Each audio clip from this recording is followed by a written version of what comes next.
Find true love.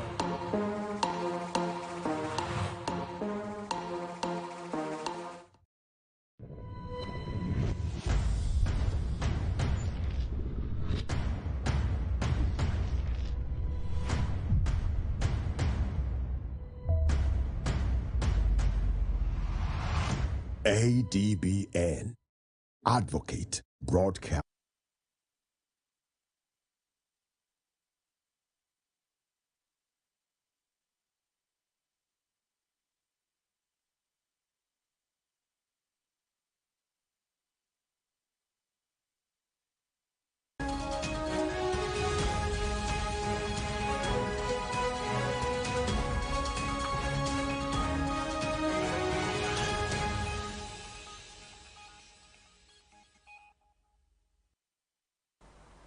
This is ADBN News. The headlines.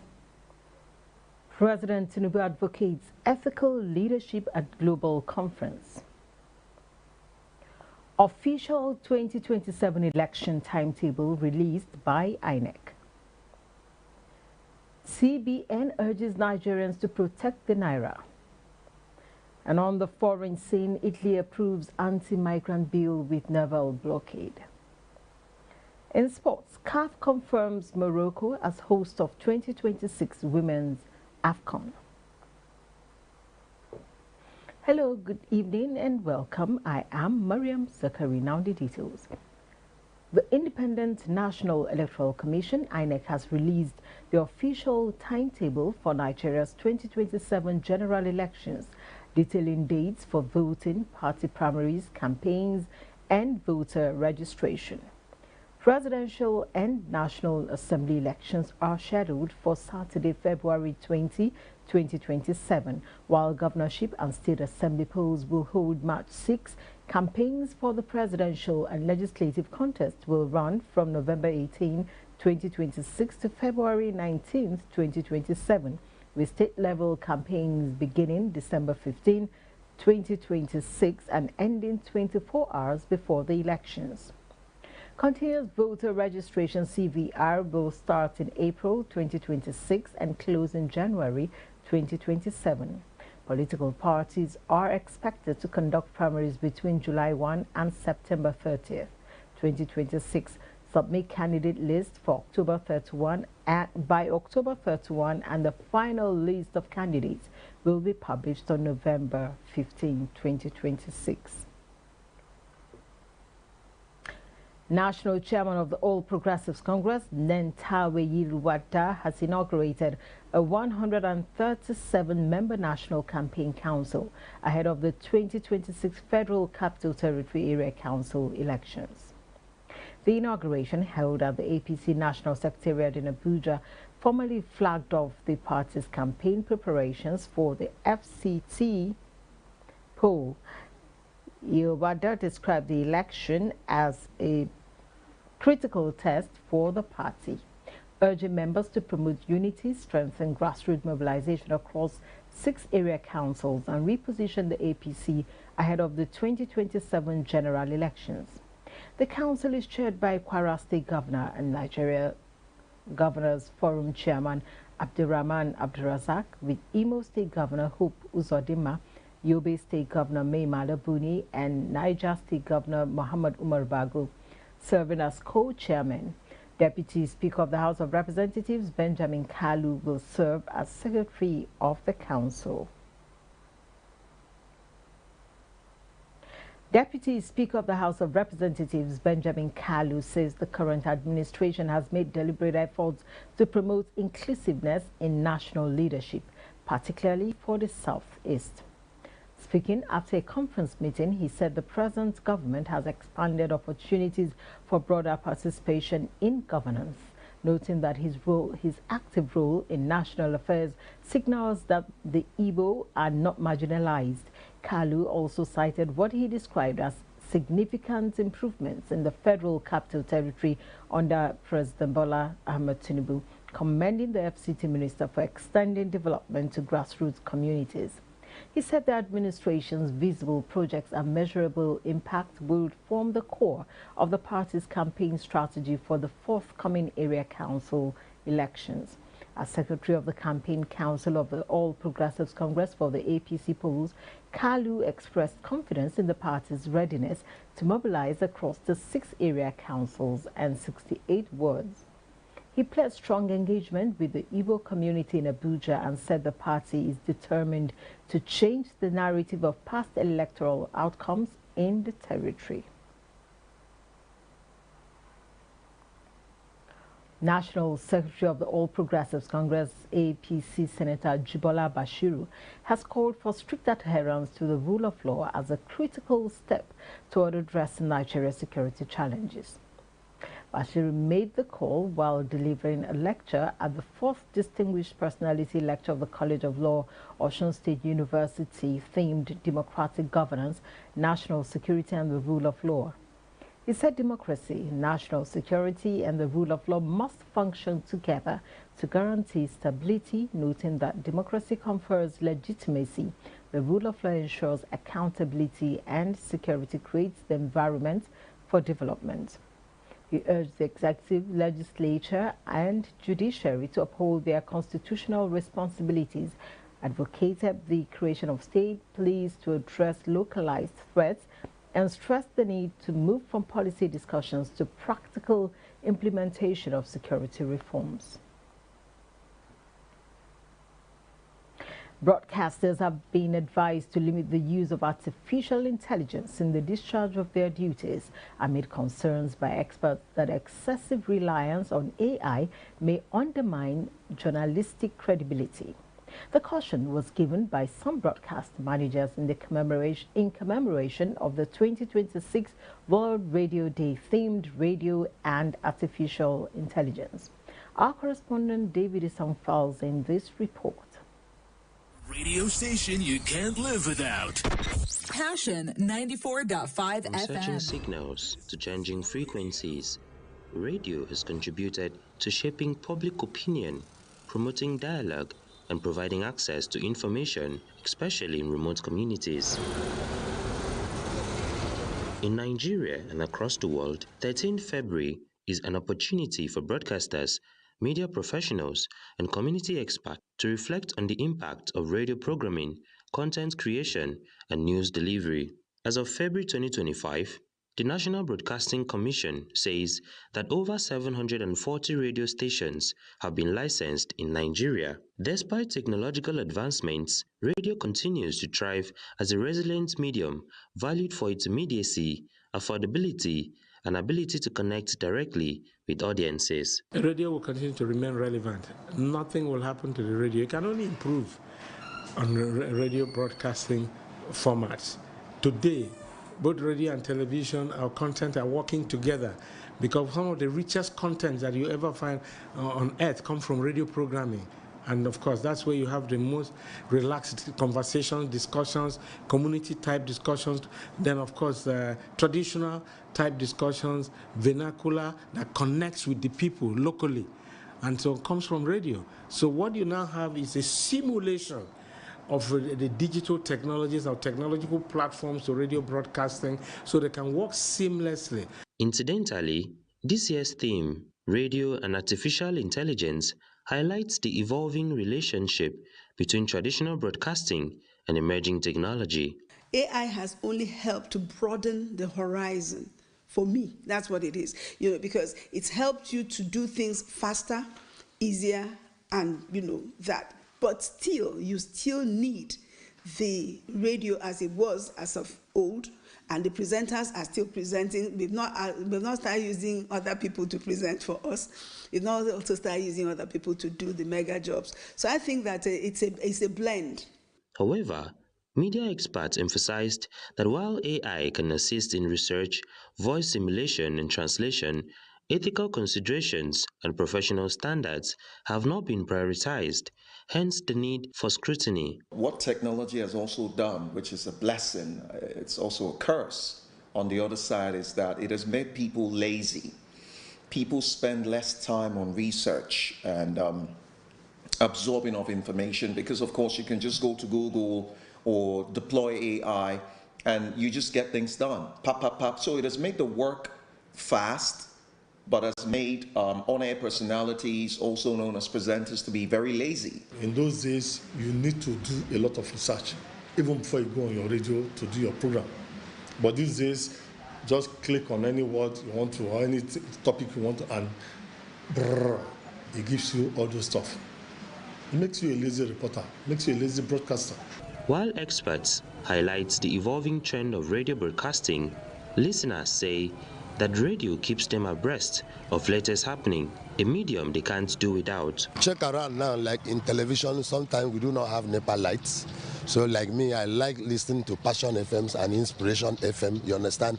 So when I look at Nseupong, sometimes it makes me feel at home. And radio station is a nice thing, and radio is one of the things that we can hear anything that is going on within our country.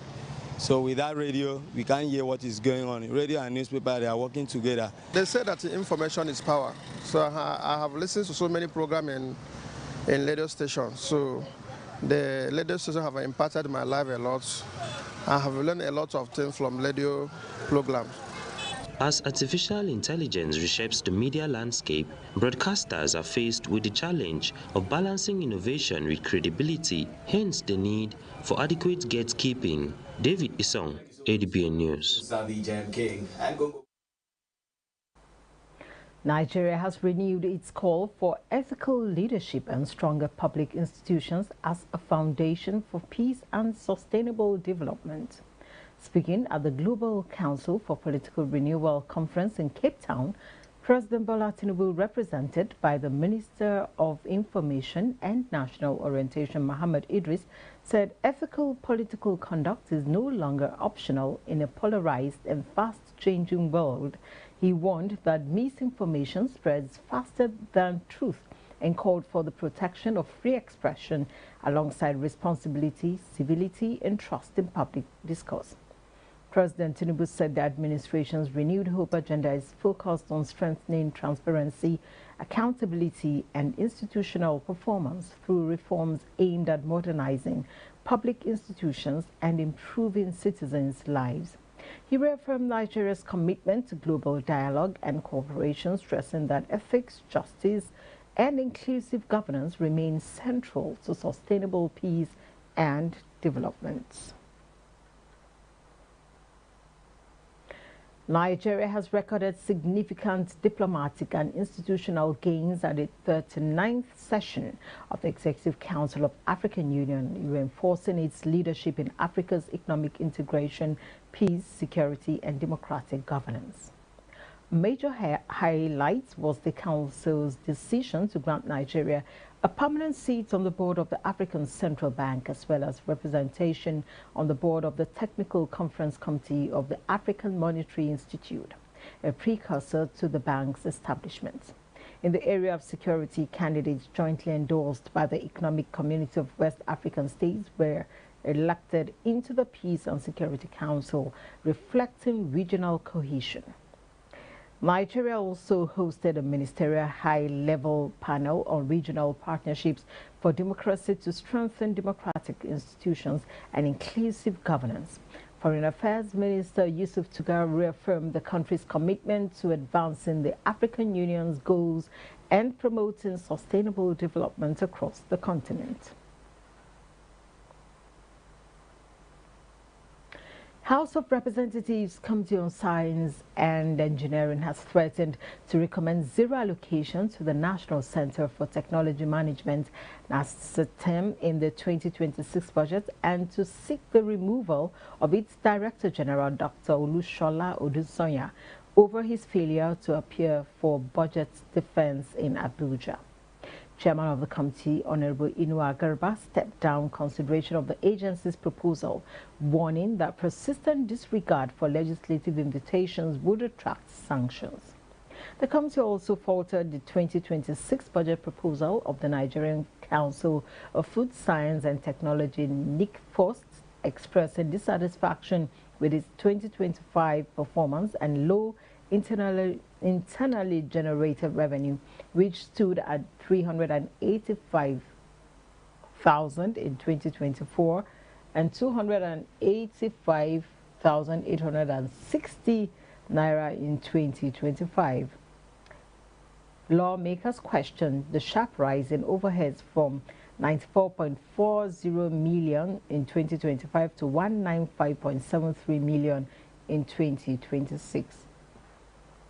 I think the committee should make a recommendation to the president that Dr. Ishola Adosanya is not qualified, even though he claimed he's a friend to the chief of staff to the president. So let us see if it's a relationship that is descending on the integrity of the Constitution of the Federal Republic of Nigeria, then we will see this time around. We have to make a recommendation that affects him alone, because there are other qualified individuals in that agency that can take the responsibility and discharges according to the yearning and aspiration. The authority bestowed upon us by the Constitution of Federal Republic of Nigeria 1999 as amended. And it is not something to be toyed with. And that's why the president himself has shown that by coming to the House to lay the budget, and has equally directed every of the executive to make sure they go to defend their budget. So this is not exceptional. Registrar of NICFOS, Veronica Nkecheze, said the council's revenue comes from registration fees and annual dues from about 10,000 members, but could not justify the increase in overhead costs. So I don't know the reason for the increment. I just said I did not submit any budget to budget office. So I don't know the reason for that. I did submit 2025. That was all. House of Representatives Committee on Infectious Diseases has directed the National Agency for the Control of AIDS, NACA, to submit detailed documents on the disbursement of international grants used to strengthen Nigeria's public health system. Chairman of the committee, Honorable Amobi Oga, gave the directive during the agency's 2026 budget defense session at the National Assembly. Director General of NACA, Dr. Temitope Ilori, appeared before the panel to present the agency's 2026 budget proposal and provide an overview of its programs supported by donor funding, highlighting ongoing interventions targeted at disease control and health system strengthening. Budget for personnel for this year, 2026, is 1,687,516,339. That's the personnel. So page 5 shows the summary of our budget performance for the year 2025. For overhead, we were granted overhead for 10 months out of the 12 months, and it was at the old rate of the 2024 project analysis. So our performance is 58%. For capital projects, only about 30% of the constituency project was granted, and that amounted to about 2.5% of our performance. And just note that the money is not yet released, but we have warrants for 30% of the constituency project. Honorable Oga assured that the National Assembly would ensure full implementation of the 2026 budget, stressing that shortcomings observed in the execution of the 2025 budget will not be allowed to reoccur. The past year has been a very difficult and challenging year for our country, as we witness virtually 0% budget implementation. It is our hope that this anomaly will be addressed going forward so that confidence can be restored in our government, and our people will continue to reap the dividends of democracy, which is the reason why we are all aspired to represent our people. The Constitution empowers that we oversight, in fact, empowers us with all appropriation, all appropriation, whether federal government funds from consolidated revenue or whether grants, anything as long as it is being appropriated for work by government entities, the parliament is supposed to do that. So you can understand why we're a little concerned about funds showing up on our position that we don't have oversight of. South-South Development Commission SSDC has signed a memorandum of understanding with the Rural Electrification Agency REA in a move aimed at boosting access to electricity and accelerating development across the South-South region. The Managing Director of the South-South Development Commission, Ms. Usora Fabio, described the partnership as a strategic step towards unlocking economic growth in the region. According to her, electricity remains the backbone of development, stressing that without stable power supply, meaningful progress cannot be achieved. For our region, electricity is not just infrastructure. It means social inclusion, it means enterprise growth, it means security advancement. So that's why throughout this partnership and throughout the tenure, and it would even outlive us because, you know, whatever we start now would grow, and once we are putting in the right place, the other people that are going to come even after us would continue the roadmap that we are putting in place.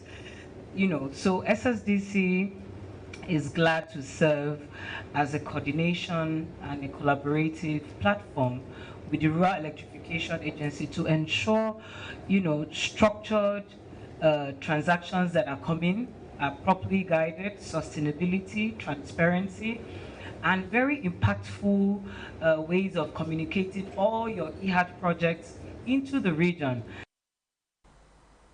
She said the SSGC is glad to serve as a partner in the initiative, noting that access to electricity will translate directly to improved productivity, job creation, and better living standards for communities in the region. The REA collaboration with the South-South Development Commission will link the region directly to MSMEs, agro-processing hubs, even these ICT centers.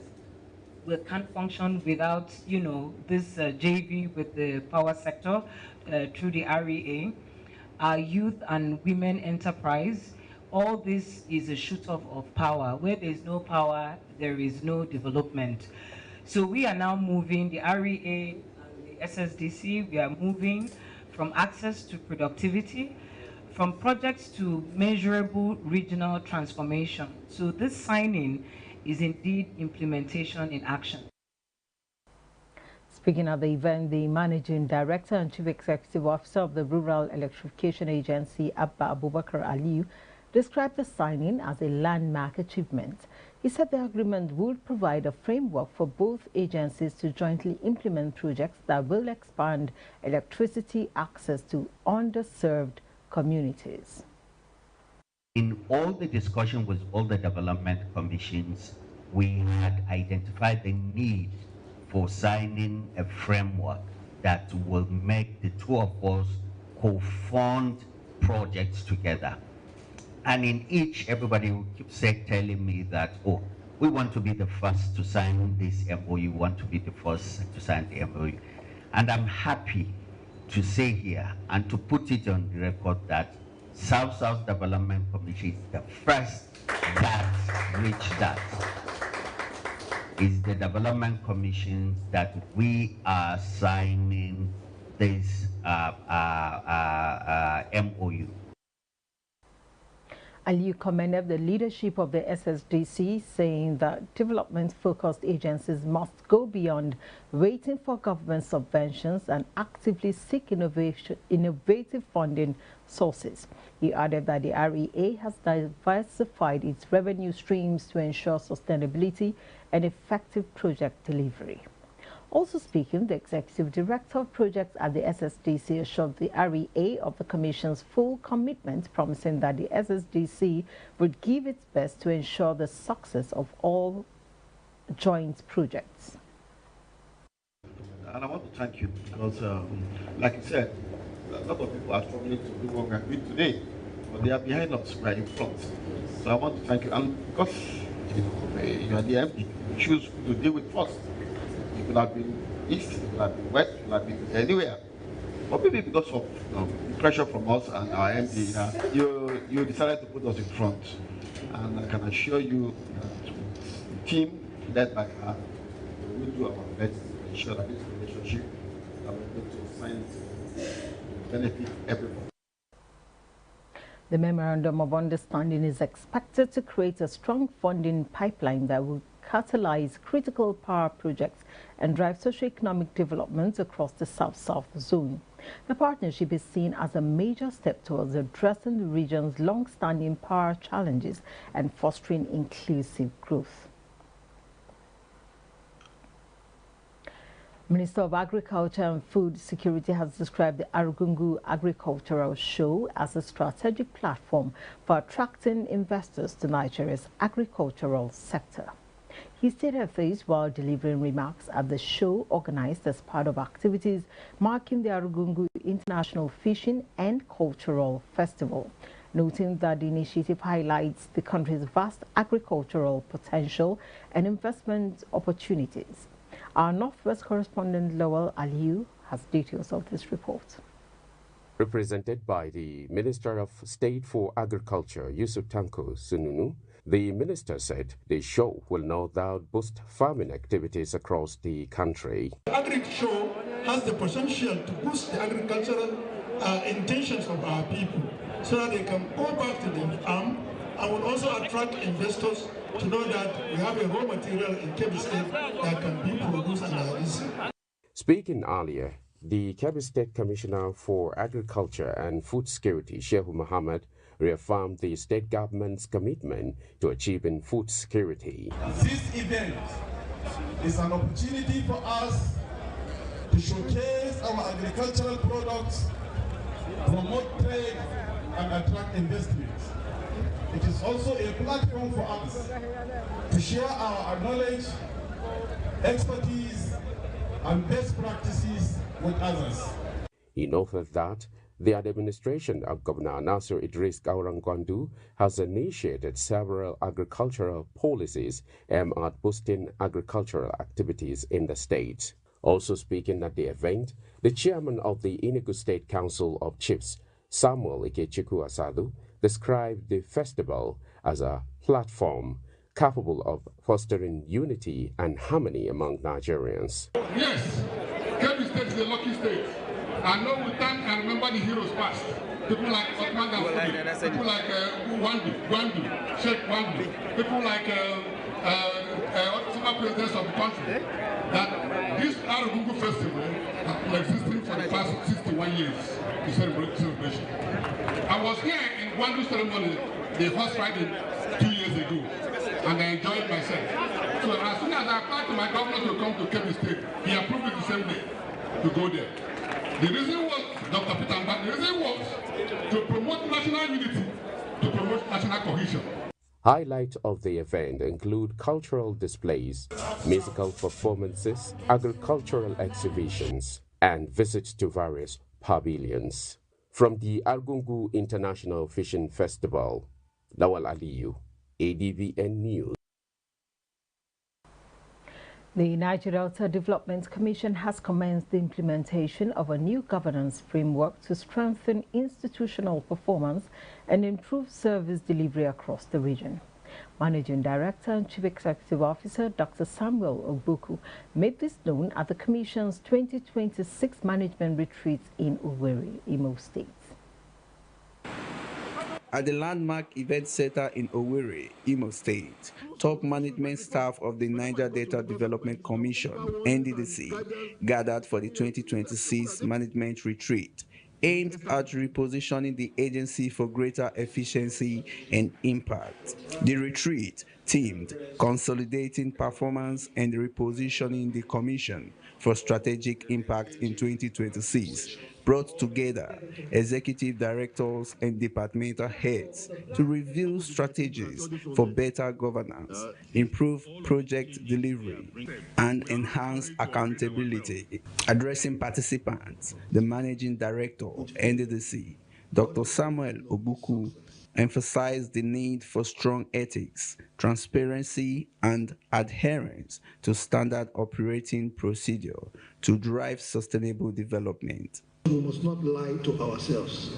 We are aware that some persons stay outside, some persons who have left the commission stay outside and perpetrate all sorts of criminal activities to see how they can smuggle documents into NDDC.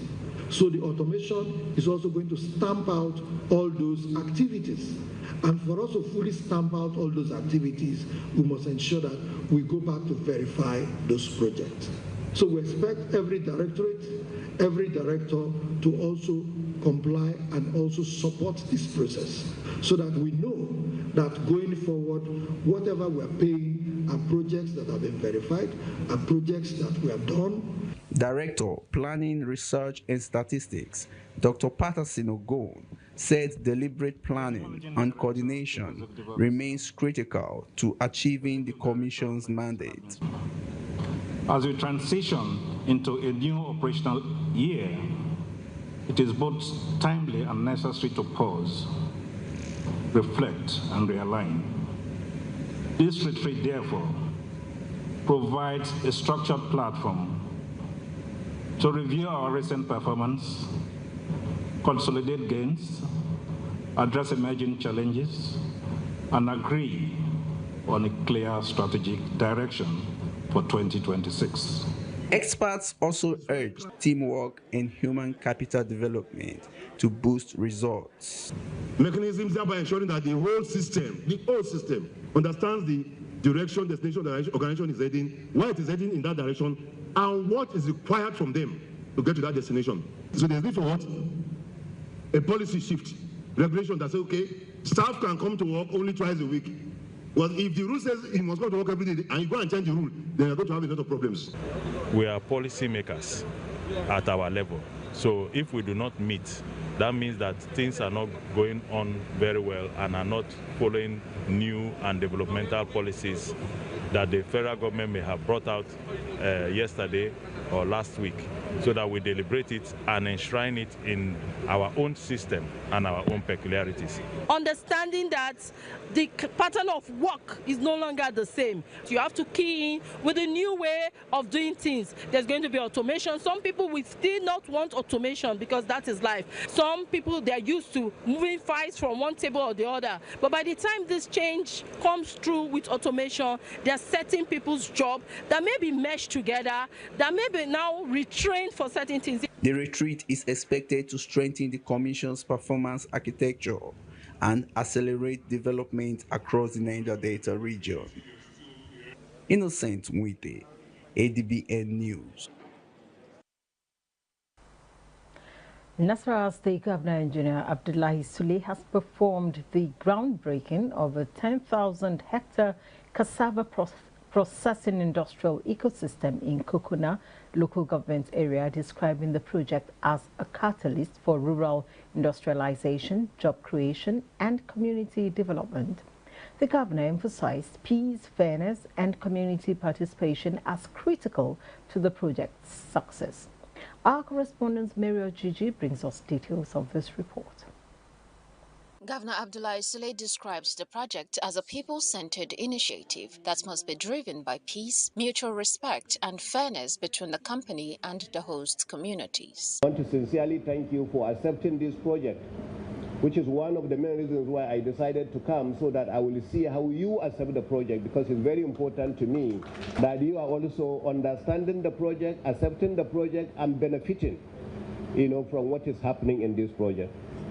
It is only when there is peace that there is going to be growth. The governor commended traditional rulers, community leaders, and landowners for embracing the initiative, stressing that the success of the 10,000 hectares vision, beginning with 500 hectares in its first phase, depends on strong collaboration and transparency. He also praised the company's decision to adopt an outgrower scheme with 80% women participation, describing it as inclusive and transformational for rural families. A cassava processing project such as this, which is a very comprehensive one, it comes with so many advantages. Your greatest security is actually the community. Once the community buys into this project, then you have your 100% security in that area. Governor Sule said the initiative aligns with the federal government's Renewed Hope development plan, stressing that raw materials must be processed locally to create jobs and strengthen value chains. Chief Executive Officer of the company, Mr. Cheta Udezwe, said the development is designed as a climate-smart, full-value chain industrial corridor that will position Nasarawa as a national hub for agro-industrialization. This is not a farm. This is not just a factory. It is an industrial corridor, a climate-resilient ecosystem, and a national development model. The future belongs to those who build it.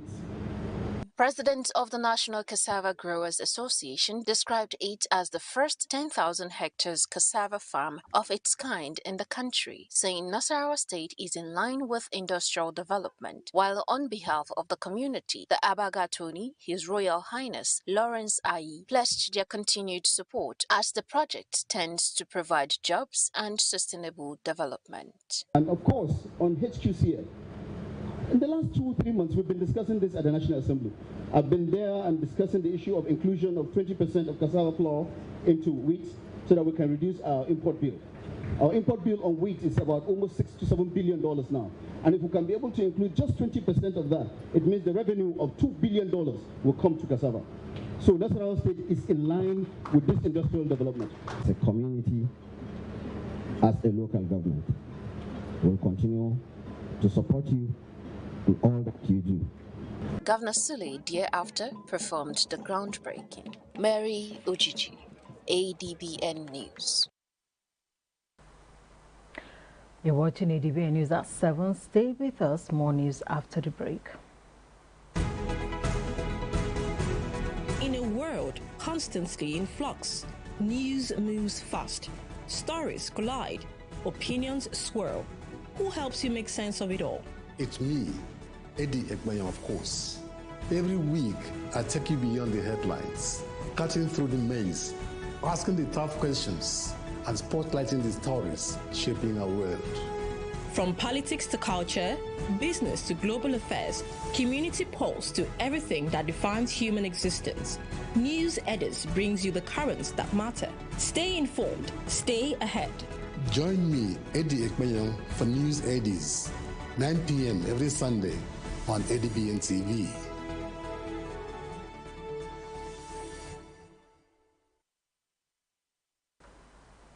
You're welcome back.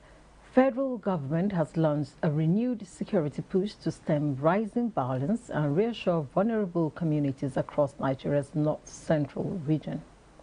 The operation follows deadly attacks that claimed about 75 lives in Kwara State, prompting a reinforced security offensive under Operation Savannah Shield.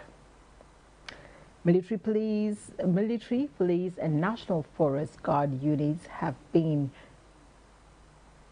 deployed to high-risk areas, supported by improved intelligence and rapid response capabilities to track and disrupt terrorist networks. President Bola Tinubu said the security drive remains strictly Nigerian-led while allowing limited cooperation with partners such as the United States on intelligence, surveillance and reconnaissance, in line with national interest and sovereignty. In a parallel move, the Nigeria Police Force has redeployed officers from the VIP escort duties back to community policing, boosting frontline presence across Kwara, Plateau, Benue, Kogi, Nasarawa, Niger, and the Federal Capital Territory, while security has also been strengthened around places of worship. The federal government says the renewed deployment reflects a firm resolve to protect lives, restore public confidence, and sustain security momentum across the north-central states.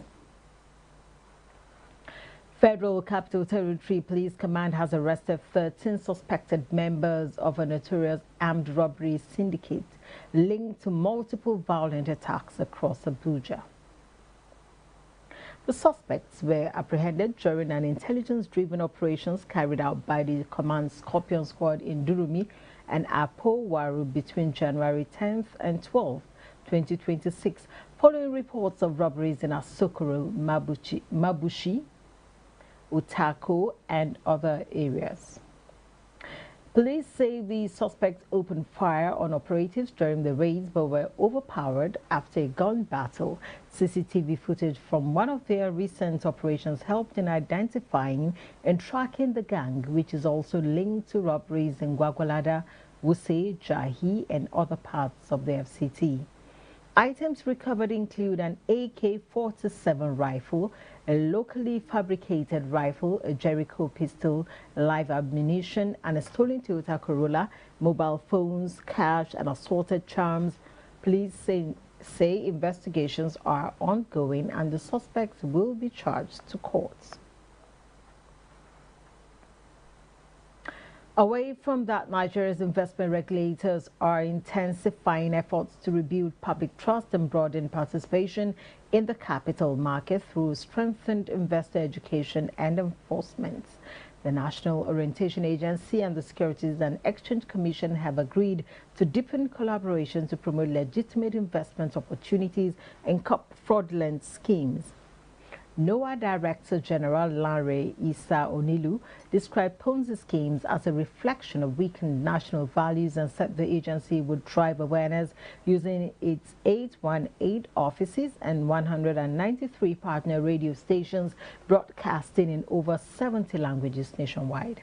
SEC Director General Momotimi Agama reaffirmed the Commission's role as an apex regulator overseeing the Nigerian Exchange Group and other investment platforms, noting that the partnership aims to protect investors, restore confidence, and strengthen Nigeria's financial system.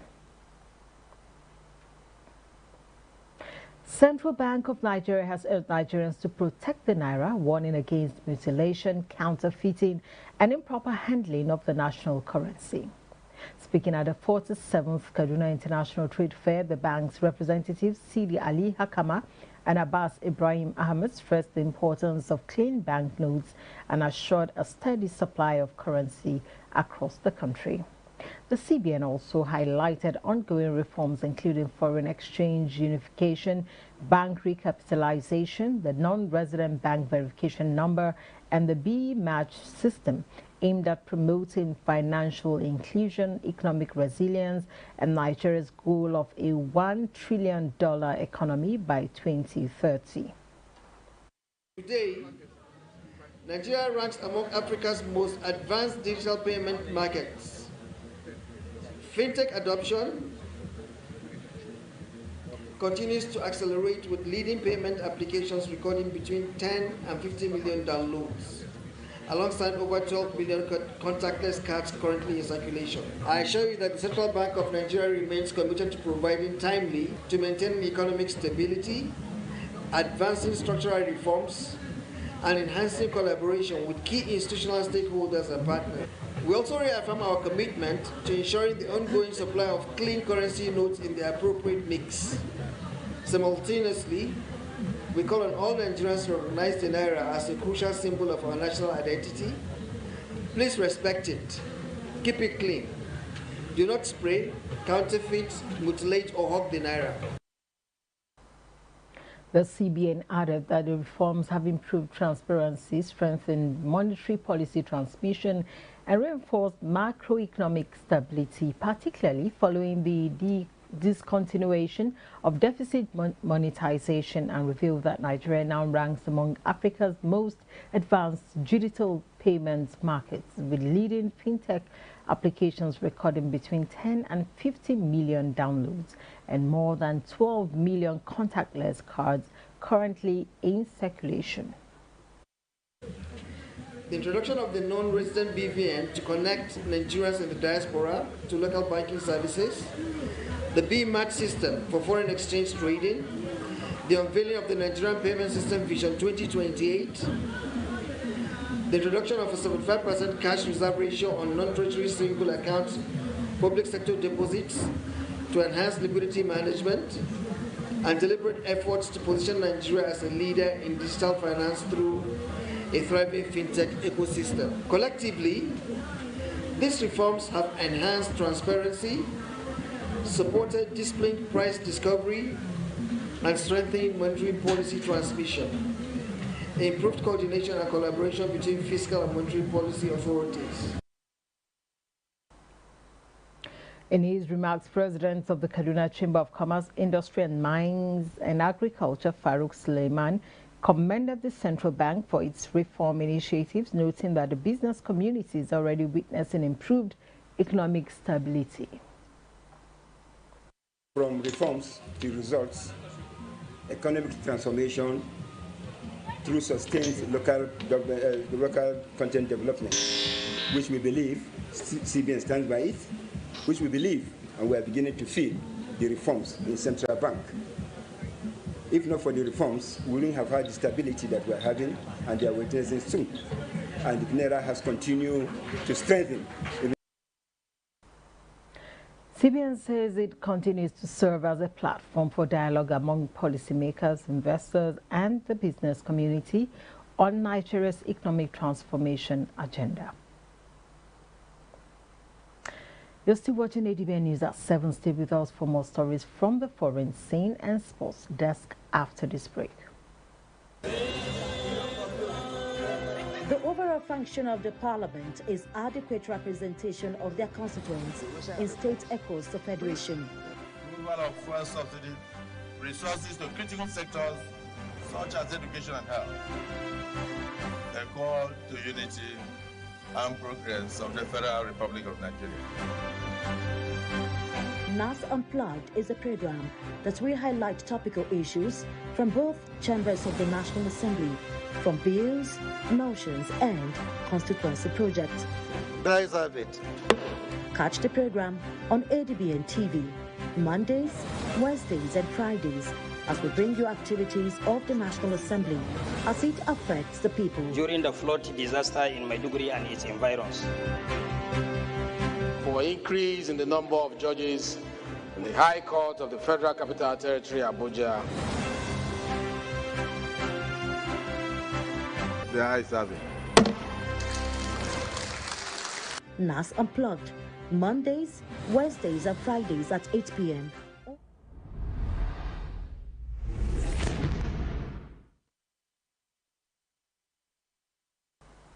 And now to the rest of the news. Italy's conservative cabinet, led by Prime Minister Giorgia Meloni, has approved a new anti-immigration package that includes the possibility of imposing a naval blockade to prevent migrant boats from entering Italian waters.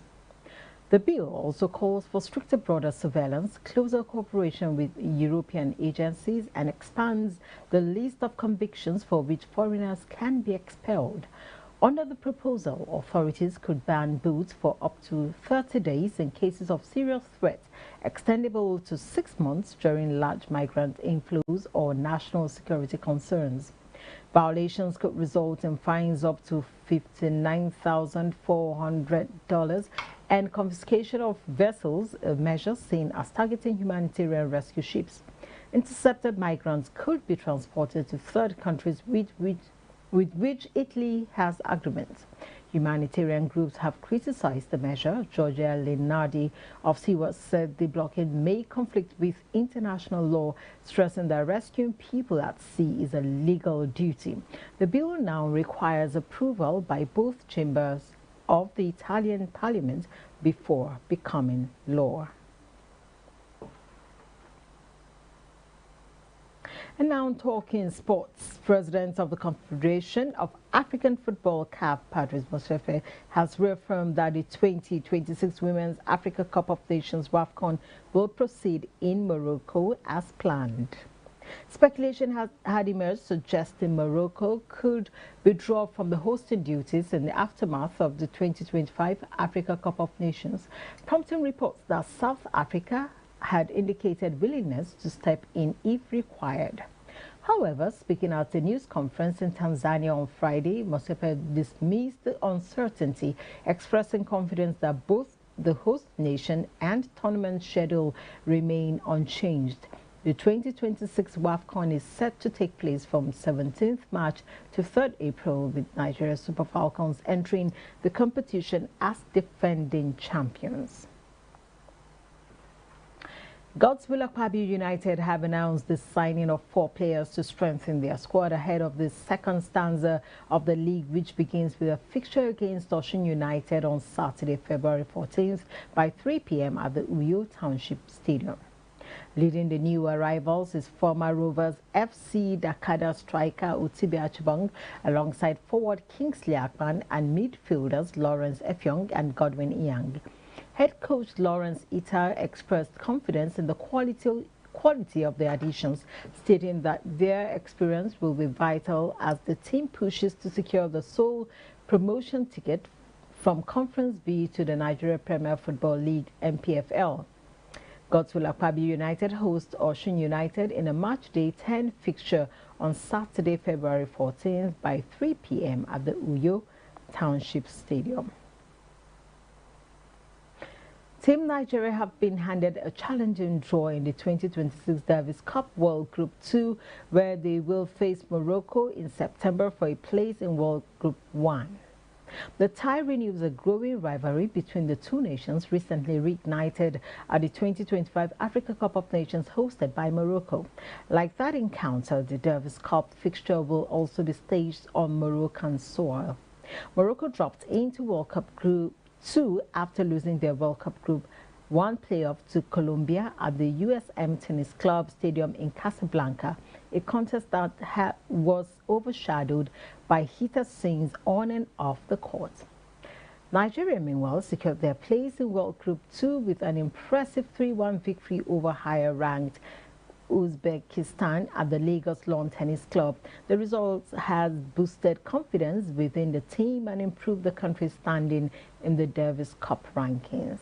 Following that win, Nigeria climbed 8 places to 66th in the world rankings, while Uzbekistan fell 19 spots to 68th. Morocco, Nigeria's upcoming opponent, slipped 2 places to 48th. Plateau United boss Gbenga Ogunbote has been crowned the Nigeria Premier Football League Manager of the Month for January after an unbeaten run of 4 wins and 2 draws. Since taking charge ahead of the second stanza, Ogunbote has transformed the Peace Boys' fortunes with a run of consistent results and attacking football that saw them score 13 goals in January, the highest tally by any NPFL side during the period. The Jos-based club have climbed from 19th to 14th on the table under his leadership, and Ogunbote will look to extend that momentum when Plateau United face El Kanemi Warriors in Maiduguri on Sunday in a matchday 26 clash scheduled for 3 p.m. Football Kenya Federation FKP President Hussein Mohammed has dismissed concerns that East Africa is unprepared to co-host the 2027 Africa Cup of Nations, insisting the 3 host nations will be ready without any doubt. The 36th edition of the tournament, organized by the Confederation of African Football (CAF), is scheduled to take place from 19th June to 18th July 2027 across Kenya, Uganda and Tanzania. It will mark the first time in the competition's history that 3 countries jointly host the finals, and the first AFCON stage in the CECAF region since Ethiopia hosted in 1976. Speculation emerged earlier this week, suggesting the tournament could be postponed to 2028 over concerns about infrastructure and preparedness. The uncertainty generated anxiety among stakeholders in the host nations. However, Mohammed expressed full confidence in the preparations, stressing that Kenya, alongside Uganda and Tanzania, remains firmly on course to deliver the tournament as scheduled. He maintained that 3 should not be ambiguity regarding the region's readiness, reiterating the collective commitment of the 3 nations to stage a successful AFCON in 2027. Michael Carrick has been named the Premier League Manager of the Month for January, securing the award for the first time following an impressive return to Manchester United. Appointed in mid-January after Ruben Amorim's departure, Carrick oversaw a flawless run during the month, guiding United to remarkable victories over the teams sitting first and second in the table. Under his leadership, United collected twice as many points from their 2 January fixtures against the league's top 2 as they had managed from their previous 3 matches against Leeds United. Wolverhampton Wanderers and Burnley, all sides positioned in the bottom 6 at the time. Carrick becomes one of the only 7 interim managers or head coaches to claim the accolade. He is also just the second Manchester United boss to win it in an interim capacity, following Ole Gunnar Solskjaer, who earned the award in January 2016. Carrick is also the first English manager to receive the honour since April 2024, when Sean Dyche claimed the award while in charge of Everton.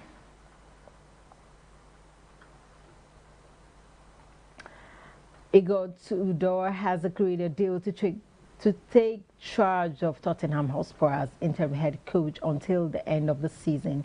The appointment follows the dismissal of Thomas Frank earlier this week, with Spurs sitting just 5 points above the Premier League relegation zone. The club moved swiftly to secure a temporary replacement ahead of the player's return to training on Monday. Tudor has been out of management since October 2025, when he was relieved of his duties at Juventus after an 8-match winless run left the Italian side 8th in Serie A. The 47-year-old brings a wealth of experience, having previously managed Lazio, Marseille, Galatasaray and Udinese, among others. As a player, Tudor spent 9 years of Juventus, winning 2 Serie A titles and finishing a runner-up in the 2023 UEFA Champions League final. He also represented Croatia at international level and was part of the squad that reached the semi-finals of the 1998 World Cup, ultimately finished 3rd. And that's it on ADBN TV News. Remember to watch us live on DSTV channel 258, on Star Times channel 140, on Avo TV app, on Limex World TV app and Niger TV app. For more stories, visit our website at www.adbntv.com. You can also watch us live from every part of the world by logging on to www.adbntv.com/live. I am Mariam Zakari saying have a lovely weekend.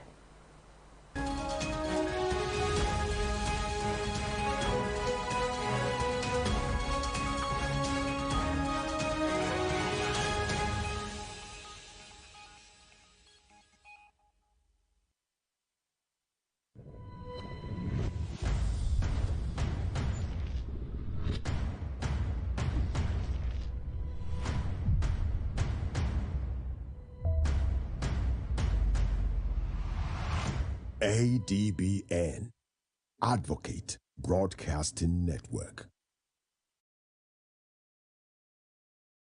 10 singles step into the love pad where love isn't just found, it's tested. Along. I'm exploring. Lines blur, desire takes over, and jealousy hits harder than any storm.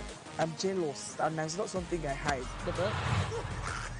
Some find romance they've waited for their whole lives, and where there's love, there's bound to be heartbreak.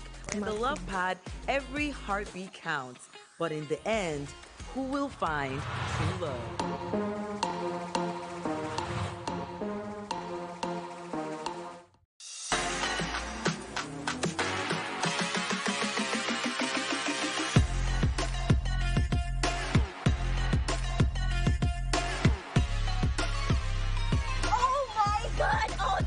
A simple text message can make you a lucky winner. The joy from within is magnanimous. You guys are doing a ministry. You guys are touching lives. You are celebrating here, you are putting a smile on my face. Now they call Odogu. It is designed to celebrate Nigerians. It is called Hit List and Cruising.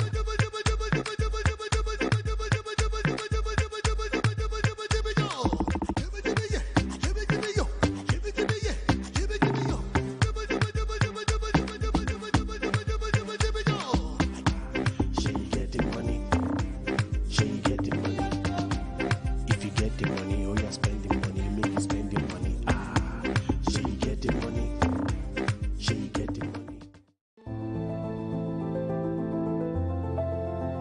It doesn't take a pandemic or an epidemic to know that clean hands save lives. Hand washing is essential anytime, anywhere to protect your health. So keep washing your hands, not just when they're dirty, but even on the go. Stay safe, stay healthy, keep your hands clean.